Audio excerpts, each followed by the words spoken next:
तो hello my dear students, welcome back to my channel. तो आज हम लोग इकोनॉमिक्स जो चैप्टर 1 कर रहे थे, चैप्टर 1 जिसका नाम था नेशनल इनकम। तो आज हम लोग का नेशनल इनकम का डे 2 है। नेशनल इनकम का आज है डे 2।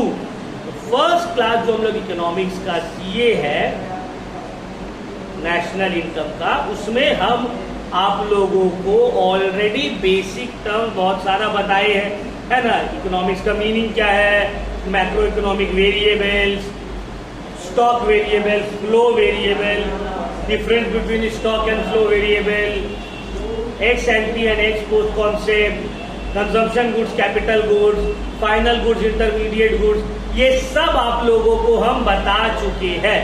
अब हम लोग नेक्स्ट आते हैं closed economy and open economy. यहां से हम आप लोग को बोले थे स्टार्ट करेंगे, तो यहां से होता है हम लोगों का शुरुआत। ठीक है, तो सर सबसे पहले ये बताइए क्लोज्ड इकोनॉमी का मतलब क्या होता है। What do you mean by closed economy? What is closed economy, what is open economy? अब देखो, नाम से कुछ चीज समझ में आ रहा है। सर क्लोज मतलब बंद, ओपन मतलब खुला। तो इकोनॉमिक दरवाजा तो घर को समझ में आ रहा है। सर घर बंद है या घर खुला है ना। घर बंद है इसका मतलब क्या है, घर में किसी का एंट्री और एग्जिट अलाउड नहीं होगा। घर खुला मतलब कोई भी अंदर और बाहर आना जाना कर सकते हैं। उसी तरह इकोनॉमी भी क्लोज्ड और ओपन होता है। तो इकोनॉमी में आने जाने का क्या मतलब है, एक्सपोर्ट और इंपोर्ट। अगर इकोनॉमी में एक्सपोर्ट और इंपोर्ट हो रहा है, आना जाना लगा हुआ है गुड्स एंड सर्विसेज का, तो वो है ओपन इकोनॉमी। और अगर इकोनॉमी क्लोज्ड है, इसका मतलब है गुड्स एंड सर्विसेज का आना जाना बंद होकर है, दैट इज क्लोज्ड इकोनॉमी। ये देखो हम एकदम तुम लोग को इनफॉर्मल लैंग्वेज में समझा दिए, ऐसा लैंग्वेज में और ऐसे एग्जाम्पल में जो कोई इकोनॉमिक्स बैकग्राउंड से नहीं भी है या कोई पढ़ा लिखा नहीं भी है तो वो भी समझ जाएगा। समझ में आ रहा बात, कोई डाउट? क्लोज्ड इकोनॉमी का मतलब होता है सर वो इकोनॉमी जहां पे export and imports of goods and services country में रेस्ट्रिक्टेड है। वो कंट्री कोई दूसरे कंट्री के साथ ट्रेड नहीं करता है, फॉरेन ट्रेड बंद है उस कंट्री में, उसको बोलते हैं क्लोज्ड इकोनॉमी। ओपन इकोनॉमी मतलब जो दूसरे कंट्री के साथ फॉरेन ट्रेड में इन्वॉल्व है, एक्सपोर्ट इंपोर्ट होता है। ठीक है ना सर। तो देखो closed economy means an economy that does not interact with the rest of the world. बंद है, बाकी सबसे बातचीत नहीं हो रहा है। All economic activities take place within the domestic boundary. जो हो रहा है कंट्री के दायरे के अंदर, उसको कैद करके रखा गया है, दरवाजा चार दीवारी के अंदर जो करना है। ठीक है ना, मतलब कंट्री का चार दीवारी के अंदर। फीचर्स क्या है सर इसका, no foreign trade, no international movement of factors of production, कोई फॉरेन सेक्टर प्रेजेंट नहीं है कंट्री में। ठीक है, सेल्फ सफिशिएंट, कंट्री आत्मनिर्भर है, दूसरा का जरूरत नहीं इसको। ठीक है, और एक बहुत सिंप्लीफाइड इकोनॉमिक एनालिसिस है, क्योंकि फॉरेन इन्वेस्टमेंट है नहीं, एक्सपोर्ट इंपोर्ट है नहीं। एग्जाम्पल बताइए सर कोई कंट्री का जो क्लोज्ड इकोनॉमी है। ये थ्योरेटिकल कॉन्सेप्ट है, प्रेजेंटली तो कोई भी ऐसा कंट्री नहीं है जो कंप्लीटली क्लोज्ड इकोनॉमी है, नहीं, सब कोई ना कोई कंट्री के साथ डीलिंग कर रहे हैं। कुछ हद तक थोड़ा बहुत कंट्री है जो क्लोज्ड है, जैसे कि अरे जो मोटा है, जो ट्रम्प को धमकी देता है हर टाइम, उड़ा देंगे, ये कर देंगे, किंग जोंग है ना, नॉर्थ कोरिया मोटा, उसका इकोनॉमी बहुत हद तक बोल सकते हैं क्लोज्ड है, उतना इंटरैक्ट नहीं करते हैं, रेस्ट्रिक्टेड है ना। सुनिए हमको तो मजा आता है उसका, न्यूज देते हैं फट से देखते हैं। किंग जोंग ट्रम्प को बोल दिया है कि मेरा टेबल के नीचे एटम बम का बटन है, दबा देंगे उसको, उड़ जाएगा पूरा यूएस। वहां से ट्रम्प बोलते हैं मेरा भी टेबल में तुमसे बड़ा बटन है। बोले ले साले, ये तो लग रहा है मोहल्ला का लड़का उतरे लड़ाई कर रहा है कि मेरा पास 4 आदमी है, 4 बंदूक है, मेरा पास 8 बंदूक है, ऐसा लग रहा है। बोलो दोनों आपस में। ठीक है, एक थ्योरेटिकल कॉन्सेप्ट है, परफेक्टली क्लोज्ड इकोनॉमी तो अभी प्रेजेंट नहीं है। ओपन इकोनॉमी जो दूसरे कंट्री के साथ, रेस्ट ऑफ द वर्ल्ड के साथ इंटरैक्ट करता है, फॉरेन ट्रेड एग्जिस्ट होता है, इंपोर्ट एंड एक्सपोर्ट देखने को मिलता है, capital flow, inflow and outflow भी होता है। फॉरेन सिटीजन जो है या फॉरेन इन्वेस्टर्स कंट्री में इन्वेस्ट करते हैं, यहाँ के इन्वेस्टर्स फॉरेन कंट्री में इन्वेस्ट करते हैं। एक्सटर्नल सेक्टर्स है वहां पे, फॉरेन सेक्टर्स कंट्री में देखने को मिलेगा। कंट्री स्पेशलाइज्ड करता है एक पर्टिकुलर प्रोडक्ट में। देखो फॉरेन ट्रेड हो रहा है, इसका मतलब है एब्सोल्यूट कॉस्ट एडवांटेज या कंपैरेटिव कॉस्ट एडवांटेज कुछ तो उस कंट्री के पास है। क्लास 11 में पढ़े थे ना इकोनॉमिक्स में, क्या पढ़े थे? Absolute cost advantage of Adam Smith, comparative cost advantage of Ricardo, पढ़ाए थे ना, एग्जाम में दिए भी थे क्वेश्चन ये वाला। तो जब फॉरेन ट्रेड है इसका मतलब है कंट्री कुछ ना कुछ गुड्स में स्पेशलाइज कर रहे हैं। जैसे कि दुबई, वहां पे या गल्फ कंट्रीज, वहां पे सब्जी नहीं उग सकता भाई, 50-55 डिग्री टेम्परेचर है, कहां से उगेगा? वो लोग बोल रहे हम लोग उतना खर्चा करके लैब पे बना के क्यों उगाने जाएंगे, इंडिया में तो उग रहा है ना सस्ता में, वहां से मंगवा लेंगे। अब इंडिया को पता है भाई मेरे पास तो तेल नहीं है, तो हम क्या करेंगे, तेल वहां से ले लेंगे। समझ में आ रहा बात? तो कुछ ना कुछ प्रोडक्ट में कंट्री वाले लोग स्पेशलाइज कर रहा है। फोन है किसी का, दे तो कॉल करना फोन। स्पेशलाइज्ड कर रहा है, ठीक है।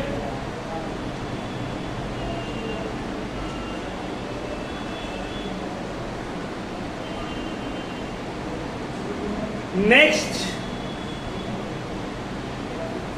Impact of global factors. Global factors का इंपैक्ट देखने को मिलेगा, ठीक है। ग्लोबल फैक्टर्स का इंपैक्ट आपको ओपन इकोनॉमी में देखने को मिलता है। हेलो, हाँ बोलो। हाँ क्लास रिकॉर्ड कर क्या बोलो।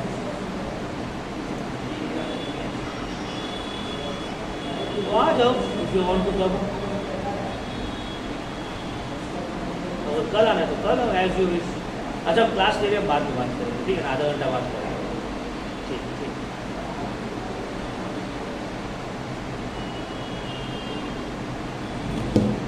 ठीक है, अब एग्जाम्पल सर ओपन इकोनॉमी का। अच्छा पहले इसको एक्सप्लेन करते हैं। Impact of global factors open economy में, ग्लोबल में, वर्ल्ड में कहीं भी कुछ हो रहा है तुम्हारे इकोनॉमी में देखने को उसका झटका मिलेगा। अभी देखो इजराइल और America war, Israel America war चल रहा है ईरान के साथ। इंडिया तो कुछ नहीं कर रहा उसमें। इंडिया में देखो गैस का दाम बढ़ गया, शॉर्टेज चल रहा है ना, क्यों? क्योंकि ओपन इकोनॉमी है ना। रशिया यूक्रेन वॉर हुआ, इंडिया में इंपैक्ट देखने को मिला। देखने को मिला कि नहीं देखने को मिला? क्यों? क्योंकि सर ओपन इकोनॉमी में ग्लोबल इंपैक्ट आपको देखने को मिलेगा। आप कुछ नहीं किए लेकिन फिर भी आपको इंपैक्ट नजर आएगा आपके कंट्री में, ठीक है। एग्जाम्पल ओपन इकोनॉमी का इंडिया, यूएस, यूके, जापान, ये सब जो है open economy. Clear? Conclusion short में बताइए sir. Conclusion, a closed economy is isolated from the rest of the world. Closed economy जो है क्लोज है, पूरा दुनिया से अलग थलग है। ओपन इकोनॉमी रियलिस्टिक फॉर्म है, मॉडर्न इकोनॉमी जो सब कोई जो है इसमें क्रूशियल रोल प्ले कर रहा है। Got my point? कोई दिक्कत? अब देखो नेक्स्ट आते हैं, बहुत इंपॉर्टेंट हम लोग, ट्रांसफर पेमेंट। क्या मतलब है सर ट्रांसफर पेमेंट का? What do you mean by transfer payment? देखो ट्रांसफर पेमेंट का मतलब होता है वो पेमेंट जो आप करते हैं without receiving any benefit directly. मतलब वो पेमेंट जो किया जा रहा है जिसके बदले में डायरेक्टली कुछ गुड्स या सर्विसेज नहीं मिल रहा है आपको, तो उस पेमेंट को बोला जाएगा ट्रांसफर पेमेंट। जैसे कि फॉर एग्जाम्पल तुम भिखारी को, कोई मांगने वालों को सदका दे दिए, पैसा दे दिए, दान दे दिए, तो ये हो गया ट्रांसफर पेमेंट। क्यों? वो बदले में तुमको कुछ दिया नहीं?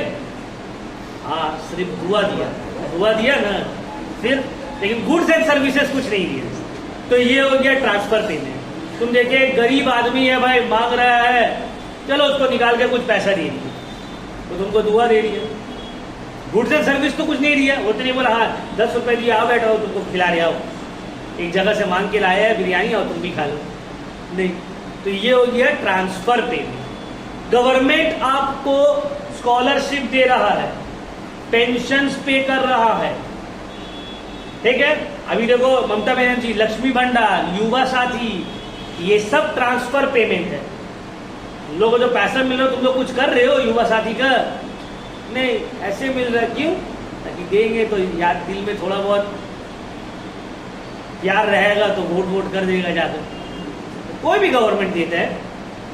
तो ये सब हो गया ट्रांसफर पेमेंट, वो पेमेंट जिसके बदले में आपको गुड्स एंड सर्विसेज मिल नहीं रहा है आपको, ठीक है ना।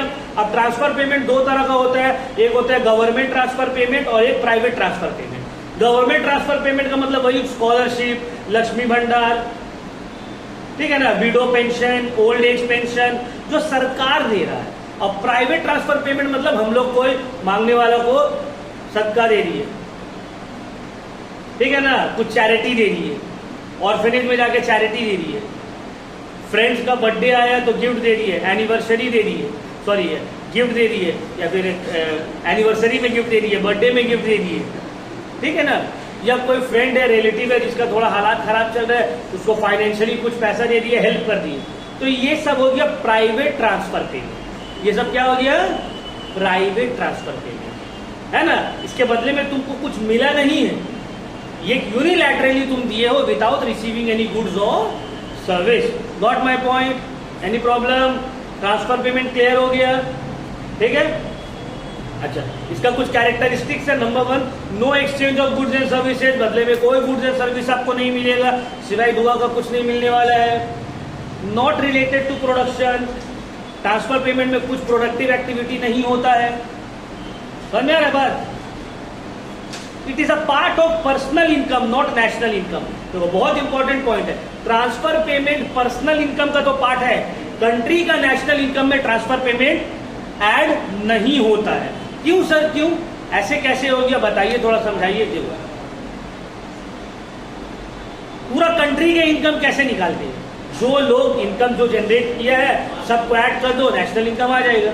अब कंट्री में एक इंसान है जो भीख मांगता है, फॉर एग्जाम्पल, वो भीख मांग के कमा रहे हैं, बट कुछ तो कमा रहे हैं ना भाई वो, तो उसका जो इनकम है क्या नेशनल इनकम में ऐड होगा? नहीं सर, उसका इनकम नेशनल इनकम में ऐड नहीं होगा।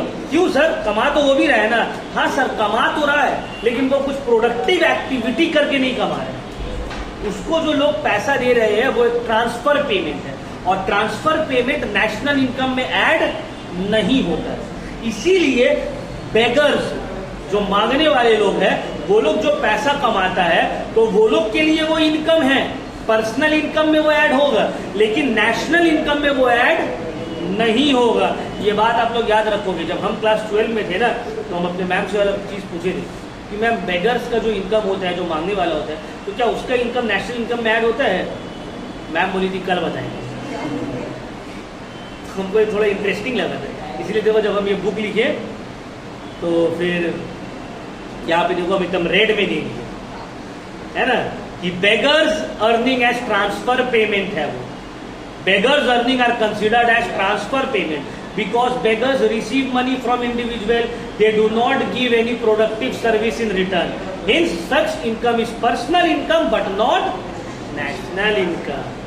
समझ में आया?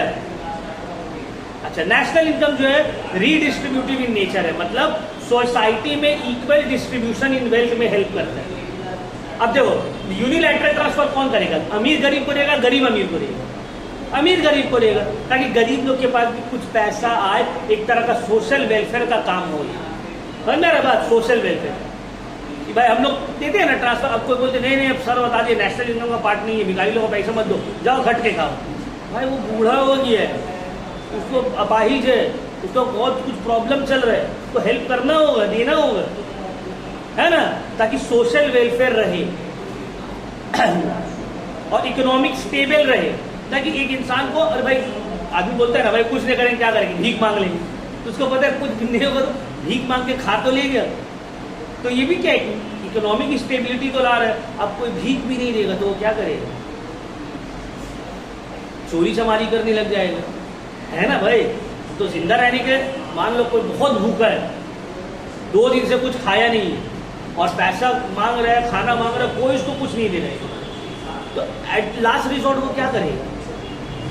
वो छीन कर, चोरी करके, जोर जबरदस्ती खाने का कोशिश करेगा, क्योंकि उसके लिए पॉसिबल नहीं है जिंदा रहना विदाउट खाए, है ना। तो देखो सर्वाइवल के लिए उसको ये चीज करना पड़ता है। उससे बेटर है कि भाई मांगने आया मांगने दे दो, उसका कम से कम पेट चल रहा है, कुछ गलत काम में नहीं उतरेगा वो, है ना। समझ में आ रहा है बात मेरा? यार बात अलग है, यहाँ पे बहुत सारे लोग हैं जो पहला स्टेप को स्किप कर देते हैं, भीख नहीं मांगते, डायरेक्ट चोरी में चले जाते हैं, ना। जितना कॉल सेंटर वाले लोग क्या करते हैं, तेरा पास नहीं है, जा भीख मांग, भीख नहीं मांगेगा, चोरी करेगा डायरेक्ट। वो लोगों को लगता है ये वाला थोड़ा ज्यादा ही।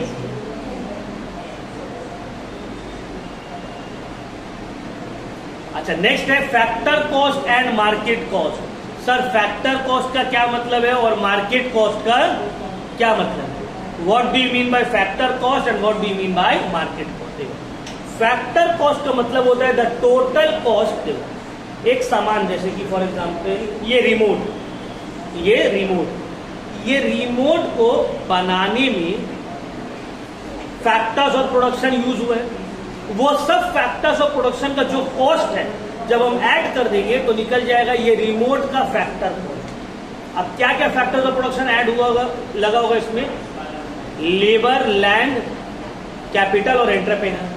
तो लेबर अपना हिस्सा का वेजेस लेगा, लैंड अपना हिस्सा का रेंट लेगा, कैपिटल अपना हिस्सा का इंटरेस्ट लेगा और ओनर अपना हिस्सा का प्रॉफिट लेगा। ये सब ऐड कर देंगे, आ जाएगा मेरा पास फैक्टर कॉस्ट। क्या आ गया? Factor cost. अब फैक्टर कॉस्ट से, अब ये तो है फैक्टर कॉस्ट, मतलब इसका कॉस्ट ऑफ प्रोडक्शन, क्या नाम है तुम्हारा, फैक्टर्स ऑफ प्रोडक्शन का जो कॉस्ट है उसको हम लोग क्या बोलते हैं? कोई भी चीज का फैक्टर कॉस्ट। अब देखो जब हम इसको मार्केट में लाएंगे बेचने के लिए, तो जो भी इसका फैक्टर कॉस्ट रहेगा उसमें अगर टैक्स है तो इनडायरेक्ट टैक्स ऐड हो जाएगा, और अगर गवर्नमेंट सब्सिडी दे रहे हैं तो सब्सिडी माइनस हो जाएगा। तो जो सेलिंग प्राइस रहेगा, एक्चुअल सेलिंग प्राइस, उसको बोलेंगे मार्केट प्राइस। क्या बोलेंगे? Market price. ये बना है, इसका फैक्टर कॉस्ट है 100 रुपये, गवर्नमेंट बोले इसके ऊपर 10% जीएसटी लगेगा जब बेचोगे, तो जो खरीद रहे हैं वो इसको कितना दे रहे हैं? 100 + 10 110 रुपये। ये गवर्नमेंट बोला नहीं नहीं, ये जो है फर्टिलाइजर है बहुत इंपॉर्टेंट चीज है, 100 में मत बेचो, सब आदमी खरीद नहीं पाएगा। तो फिर क्या करेंगे? सरकार बोला अच्छा इसको 50 में बेचो, 50 रुपया हम एज अ सब्सिडी तुमको देंगे। तो देखो फैक्टर कॉस्ट 100 है लेकिन 50 रुपये सब्सिडी मिल गया, तो अब इसका मार्केट प्राइस कितना हो जाएगा? समझ में आ रहा है बात मेरा? तो अगर सब्सिडी है तो factor cost is greater than market price, और अगर इनडायरेक्ट टैक्स है तो market price is greater than factor cost. Clear हो रहा है सब? एमसीक्यू में बहुत इंपॉर्टेंट है बाबू, फिर से शॉर्ट में समझा दे रहे, फैक्टर कॉस्ट और मार्केट प्राइस का difference, factor cost and market price का डिफरेंस। फैक्टर कॉस्ट का मतलब होता है कोई भी सामान को बनाने के लिए जो फैक्टर्स ऑफ प्रोडक्शन यूज होता है उसका जो कॉस्ट है उसको हम लोग क्या बोलेंगे? Factor cost. कोई भी सामान को बनाने में क्या लगेगा सर? 4 चीज लगेगा। क्या है वो 4 चीज? Land, labour, capital, entrepreneur. Land का लगेगा रेंट, एंटरप्रेन्योर लेगा प्रॉफिट, कैपिटल का लगेगा इंटरेस्ट और लेबर लेगा वेजेस। ये चारों ऐड कर दिया, आगे मेरा फैक्टर कॉस्ट। अब इसको जब मार्केट में बेचने जाएंगे और अगर इनडायरेक्ट टैक्स है तो इसके ऊपर टैक्स भी लग जाएगा, तो फैक्टर कॉस्ट में जब टैक्स ऐड हो जाता है तो हो गया वो मार्केट प्राइस। और अगर सब्सिडी दिया हुआ है तो फैक्टर कॉस्ट से सब्सिडी माइनस कर देंगे, हो गया मेरा मार्केट प्राइस। सब्सिडी का मतलब तो होपफुली सबको पता होगा, सब्सिडी का मतलब, टैक्स का मतलब तो पता ही है, सब्सिडी का मतलब भी आपको पता ही होगा, नहीं पता है तो शॉर्ट में बता दे रहे, बहुत बार बताइए। सब्सिडी का मतलब होता है सर, सब्सिडी का मीनिंग होता है बहुत सारा टाइम सरकार देखता है कोई सामान बहुत नेसेसिटी है, जैसे कि फॉर एग्जांपल एक दवाई है, पोलियो का इंजेक्शन बहुत जरूरी है देना, लेकिन इसका कॉस्ट बहुत हाई है पर इंजेक्शन। फॉर एग्जांपल मान लो 5,000 रुपये का, गरीब आदमी कैसे दिलाएगा 5,000 का इंजेक्शन? तो छोड़ देगा। अब वो अगर छोड़ दिया तो उसके बच्चों को आगे चल के प्रॉब्लम हो सकते हैं। तो सरकार क्या बोला, पोलियो बनाने वाला कंपनी को भाई सबको पोलियो दो फ्री में, तो कंपनी बोलेगा भाई 5,000 रुपये मेरा इसका कॉस्ट है, फ्री में कैसे दे देंगे?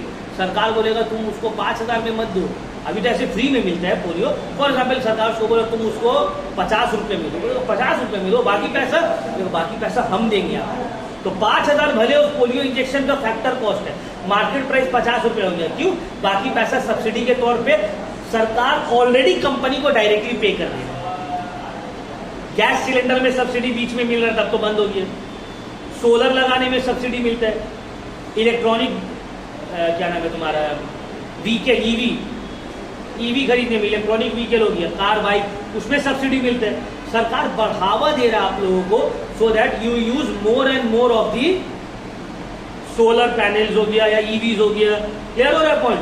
तो जब सब्सिडी रहेगा तो फैक्टर कॉस्ट माइनस सब्सिडी, और जब इनडायरेक्ट टैक्स रहेगा तो factor cost plus indirect tax. Got it? देखो लिख भी दिया है रेट से, एग्जाम्पल भी दे दिया। फैक्टर कॉस्ट शेयर का 800 रुपये है, जीएसटी 200 रुपये, तो मार्केट प्राइस कितना हो गया? 1000। सब्सिडी रहता 200, तो 800 माइनस 200 मार्केट प्राइस हो जाता है।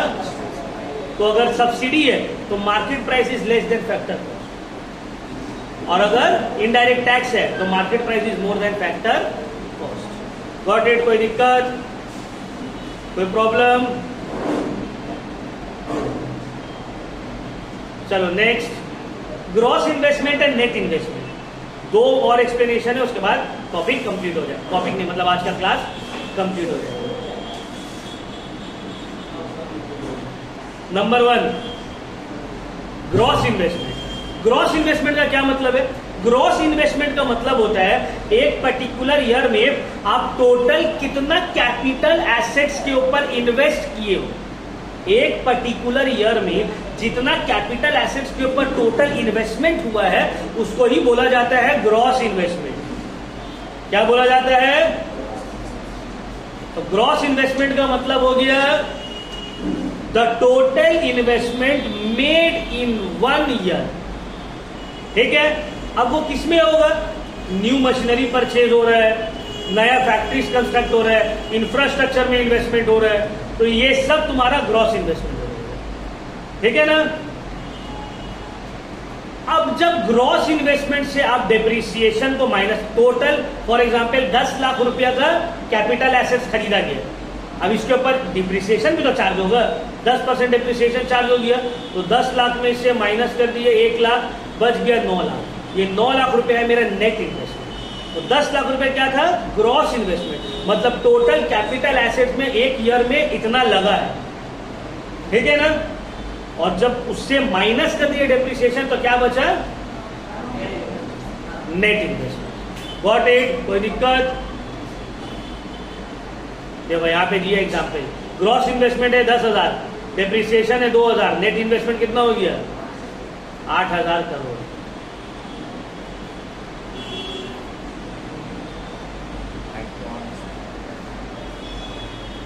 तो देखो, factor cost shows producers cost. Factor cost से प्रोड्यूसर का कॉस्ट पता चलता है, मार्केट प्राइस से बायर्स का प्राइस पता चलेगा। फैक्टर कॉस्ट मतलब प्रोड्यूसर के लिए है वो, और मार्केट प्राइस बायर के लिए। ठीक है? तो ग्रॉस इन्वेस्टमेंट शो करता है टोटल इन्वेस्टमेंट जो हुआ है, और नेट इन्वेस्टमेंट शो करेगा कि रियल ग्रोथ कितना हुआ इकोनॉमी में। आप 10 लाख का सामान लगाए, 1 लाख तो वेयर एंड टेयर में भी चले गए ना, तो बचा तो 9 ही लाख ना। क्लियर हुआ पॉइंट? सब इंपॉर्टेंट है बाबू, सम्स में यूज होगा। तो ग्रॉस से नेट में जाना है तो ध्यान रखो, ग्रॉस से नेट में जाना है तो माइनस डिप्रिसिएशन। ठीक है? उसी तरह फैक्टर कॉस्ट से मार्केट प्राइस में जाना है तो plus indirect tax minus subsidy. याद रखना है ये सब एकदम, रेट से इसीलिए दिया हुआ है। चलो अब आते हैं लास्ट टॉपिक फॉर टुडे, उसके बाद नेक्स्ट क्लास में हम लोग नेशनल इनकम स्टार्ट करेंगे। Last topic for today that is money income and real income. Money income को हम लोग नॉमिनल इनकम भी बोलते हैं, और ठीक है, और नेक्स्ट है रियल इनकम। मनी इनकम का क्या मतलब है सर? मनी इनकम का मतलब होता है कि फैक्टर्स ऑफ प्रोडक्शन, जो प्रोडक्शन प्रोसेस में पार्टिसिपेट कर रहा है, वो लोग को जो पे किया जा रहा है मॉनिटरी फॉर्म में, उसको बोला जाता है मनी इनकम। फॉर एग्जाम्पल, हम कोई ऑफिस में काम कर रहे हैं और वो ऑफिस में हमको मेरे काम के बदले में महीना का 20,000 रुपये सैलरी मिल रहा है, तो ये जो 20,000 रुपये है ये है मेरा मनी इनकम, या इसको बोलेंगे नॉमिनल इनकम। समझ में आ गया? तो nominal income refers to the amount of money received by the factor owner due to their participation in the production process. मतलब आप जो काम करते हैं, आपके काम के बदले में आपको जो पैसा दिया जाता है in the form of salary, in the form of wages, उसको ही हम लोग बोलते हैं मनी इनकम। क्या बोलते हैं? Money income. अब आते हैं रियल इनकम। रियल इनकम का क्या मतलब है सर? रियल इनकम का मतलब होता है उस पैसे से, मनी इनकम से आप कितना क्वांटिटी या कितना units of goods and services purchase कर सकते हैं, उसको बोला जाता है रियल इनकम। उसको क्या बोला जाएगा? Real income. जैसे कि फॉर एग्जाम्पल मेरे पास 1000 रुपीज है, तो 1000 रुपीज है मेरा मनी इनकम। हम एक काम किए, उसके बदले में हमको 1000 रुपये मिला, तो वो है मेरा मनी इनकम। अब हमको खरीदना है फॉर एग्जाम्पल टी शर्ट। अब एक टी शर्ट का दाम है 500 रुपये, तो हम 1000 में कितना टी शर्ट खरीद पाएंगे? 2। तो ये 2 यूनिट जो है ये है मेरा रियल इनकम। ये क्या है मेरा? Real income. मतलब मनी इनकम से आप जितना गुड्स एंड सर्विसेज खरीद सकते हैं, एक्वायर कर सकते हैं, वो होता है रियल इनकम। समझ आ रहा है बात? अब देखो, इंसान का रियल इनकम डिपेंड करता है उसके मनी इनकम और इन्फ्लेशन के ऊपर। अगर महंगाई, आपका इनकम सेम है और महंगाई बढ़ रहा है, तो भले आपको देख के लगेगा मेरा इनकम तो घाटा नहीं है तो बड़ा नहीं है तो घटा भी तो नहीं है। पहले भी हम 50,000 महीना कमा रहे थे, आज भी हम 50,000 कमा रहे हैं, बट आपका real income day by day घटते जाएगा। क्यों? क्योंकि महंगाई बढ़ रहा है ना।